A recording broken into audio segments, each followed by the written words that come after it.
केंद्र सरकार द्वारा आयुष डॉक्टरों को कुछ सर्जरी की इजाजत दिए जाने के खिलाफ आईएमए की एक दिन की हड़ताल के दौरान मुजफ्फरनगर के श्याम विहार स्थित आईएमए हॉल में डॉक्टरों की एक मीटिंग आयोजित की गई। मीटिंग में शहर के जाने माने डॉक्टरों ने हिस्सा लिया। डॉक्टरों का मानना है कि सरकार को अपने फैसले पर एक बार फिर विचार करना चाहिए। डॉक्टरों का कहना है कि सरकार के इस फैसले का सीधा असर आम जनता पर होगा। मरकज़ी हुकूमत की जानिब से जो आयुर्वेद डॉक्टर्स हैं उनको सर्जरी करने के फैसले के ख़िलाफ़ इंडियन मेडिकल एसोसिएशन आज एक दिन की हड़ताल पर है।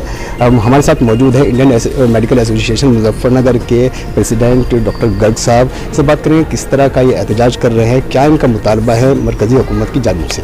जी डॉक्टर साहब। जी, ये जो आज हम लोगों ने विरोध प्रदर्शन किया है, ये विरोध प्रदर्शन हमने इसलिए किया है कि गवर्नमेंट ऑफ इंडिया ने एक गजट नोटिफिकेशन 20 नवंबर को जारी किया है जिसके अंदर मिक्सोपैथी कहा गया है और उस मिक्सोपैथी के अंदर आयुष डॉक्टर्स को लगभग 58 ऑपरेशन करने की प्लान गवर्नमेंट कर रही है, जिसके अंदर लगभग 1 साल की वो ट्रेनिंग दे करके उनको चाहते हैं कि ये सब ऑपरेशन करें, जो कि ये ट्रेनिंग इतने शॉर्ट पीरियड की होगी। इस शॉर्ट पीरियड में वो फुल्ली ट्रेंड नहीं हो पाएंगे, क्योंकि जो एलोपैथी के डॉक्टर्स हैं सर्जरी को सीखने में लगभग 12 से 15 वर्ष लगते हैं और तभी वो लोग सक्सेसफुली ऑपरेशन कर पाते हैं। और हायर ऑपरेशंस करने के लिए फिर हायर सेंटर्स पे भी उनको भेजा जाता है, जबकि आयुर्वेदिक वालों के पास में इस प्रकार के कोई भी हायर सेंटर्स नहीं है। हम किसी भी पैथी का कोई विरोध नहीं कर रहे हैं, लेकिन हर पैथी अपनी गुणवत्ता को बढ़ाए, आयुष वाले भी अपनी गुणवत्ता को बढ़ाएं, लेकिन वो हमारे जो पैथी है उसके अंदर अतिक्रमण न करें। तो किस तरह का नुकसान है इसको जो डॉक्टर, ये समाज के अंदर अवश्य ही इसका नुकसान होगा, क्योंकि जो सर्जरी है वो अनट्रेंड डॉक्टर्स के द्वारा की जाएगी। तो डेफिनेट है कि इस प्रकार से जब सर्जरी की जाएगी तो उसका समाज के अंदर अहित होगा, उसके अंदर डेफिनेटली मौतें बढ़ जाएंगी और पब्लिक के अंदर आक्रोश पैदा होगा, रोज़ाना लड़ाई झगड़े होंगे, तो जो कि सरकार को भी उससे नुकसान होगा, सरकार भी इन झगड़ों को झेलना पड़ेगा। अगर आपका एहतजाज कामयाब नहीं होता, मुतालबा का तस्लीम नहीं होता गवर्नमेंट की जानिब से, तो आगे की क्या आपकी प्लानिंग है? जो भी सेंट्रल जो हमारी एक सेंट्रल कमेटी होती है, एक स्टेट कमेटी होती है, जो भी वहाँ से दिशा निर्देश होंगे उनका हम लोग पालन करेंगे।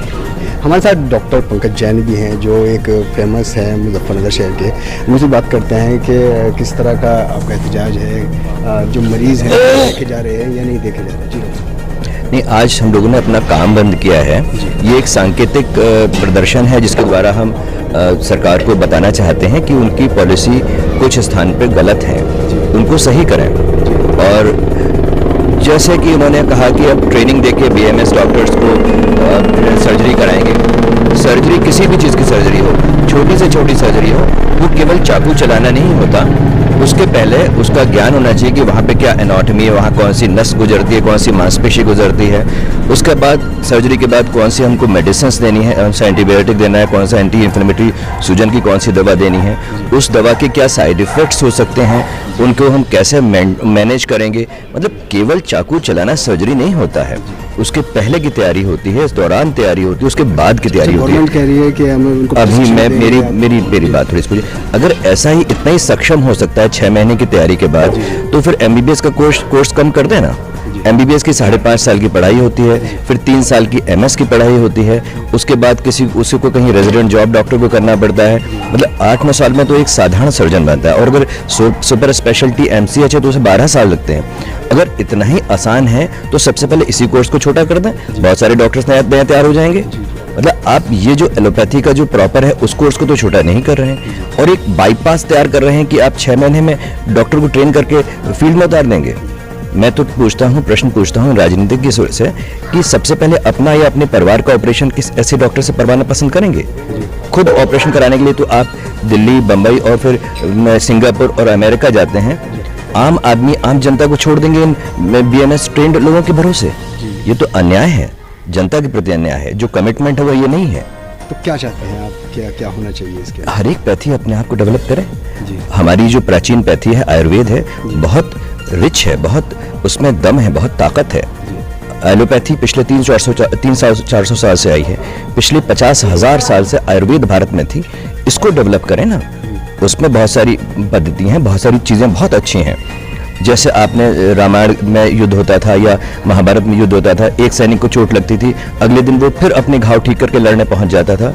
इसका मतलब उसमें कुछ ऐसा था उस समय जो उनके घाव को बहुत जल्दी ठीक करता था। तो आयुर्वेद अपने इस पर रिसर्च करें, उसको आगे बढ़ाएं, हर एक पैथी की प्योरिटी को, उसकी प्योरिटी को मेंटेन करते हुए आगे बढ़ें। एलोपैथी अपना आगे बढ़े, आयुर्वेद अपना आगे बढ़े, होम्योपैथ अपना आगे बढ़े। ये मिक्सर करके तो आप सबको चौपट कर देंगे। मिक्स करके तो आप सबको चौपट कर देंगे, कुछ भी नहीं रहेगा आपके हाथ में। हर एक पैथी के अपने बहुत अच्छी बातें हैं, बहुत अच्छी चीज़ें हैं, उसमें उसको आगे बढ़ने दें। उसको आगे बढ़ाने के लिए रिसर्च इंस्टीट्यूट खोलें, जैसे ऑल इंडिया इंस्टीट्यूट है, ऐसे आप ऑल इंडिया इंस्टीट्यूट आयुर्वेदिक संस्थान खोल दें, जिसमें आयुर्वेद के बारे में रिसर्च होती हो। क्योंकि आयुर्वेद में बहुत बहुत अच्छी चीज़ें हैं, लेकिन दोनों को मिक्स करके तो आप कहीं नहीं रह जाएंगे, खिचड़ी बना देंगे। और इसीलिए हम इस खिचड़ी पद्धति के विरुद्ध हैं, किसी पैथी के विरुद्ध नहीं है, खिचड़ी पैथी के विरुद्ध है। तो इनका साफ मानना है कि ये जो एक आयुर्वेदिक पद्धति है, ये एक पुरानी पद्धति है, इसमें केवल डेवलप की ज़रूरत है।